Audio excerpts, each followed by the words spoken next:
என்கிட்ட வந்து நிறைய பேர் கேட்குற கொஸ்டின் என்னென்னா, சர்க்கரை வியாதி இருக்கிறவங்க வந்து பழங்கள் சாப்பிட்லாமா அப்படின்னு கேட்குறாங்க.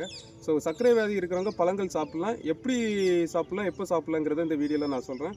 ஸோ இப்போ வந்து நேற்று நைட்டு உணவு வந்து பார்த்திங்கன்னா, கார்போஹைட்ரேட் சார்ந்த உணவுகள் எடுக்காமல், அடுத்த நாள் காலையிலே வந்து பார்த்திங்கன்னா, கார்போஹைட்ரேட் சார்ந்த உணவுகள் இல்லாமல் நீங்கள் ஒரு 11 மணிலேருந்து 12 மணிக்குள்ளே பழங்கள் எடுத்துக்கலாம். ஏன் இந்த கார்போஹைட்ரேட் சார்ந்த உணவுகள் இல்லாமல் பழங்கள் எடுக்க சொல்கிறேன் அப்படின்னா, ஏற்கனவே கார்போஹைட்ரேட்டில் இருக்கிற சர்க்கரையோட அளவு, அதுக்கப்புறம் பழங்களில் இருக்கிற சர்க்கரையோட அளவு, இது ரெண்டும் நம்ம வந்து ஒரே டைம்லையோ இல்லை அடுத்தடுத்த டைமில் நம்ம சாப்பிடும்போது உங்களுக்கு சுகர் ஸ்பைக்குங்கிறது ஆகிக்கிட்டே தான் இருக்கும். சுகர் ஸ்பைக்கு வந்து கம்மியாக வாய்ப்பு கிடையாது.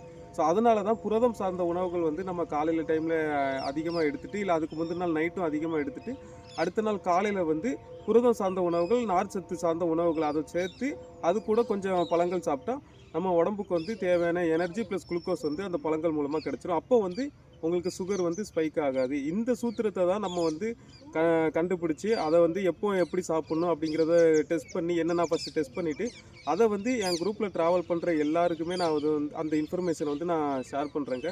ஸோ இந்த ஷேர் பண்ணுற மூலமாக அவங்களும் வந்து பிடிச்ச பழத்தை பிடிச்ச டைம் நான் சாப்பிட்டுட்டு சந்தோஷமாக இருக்காங்க. சுகருங்கிற அந்த தாட்டே வந்து அவங்களுக்கு இல்லாமல் ஒரு மனநிறைவோடு இருக்கிறாங்க. ஸோ நீங்களும் வந்து என்னோடய குரூப்பில் இணையணும், இதே மாதிரி இன்ஃபர்மேஷன் தெரிஞ்சு இணையணும்னா ஸ்க்ரீனில் என்னோடய நம்பர் கொடுக்குறேன்.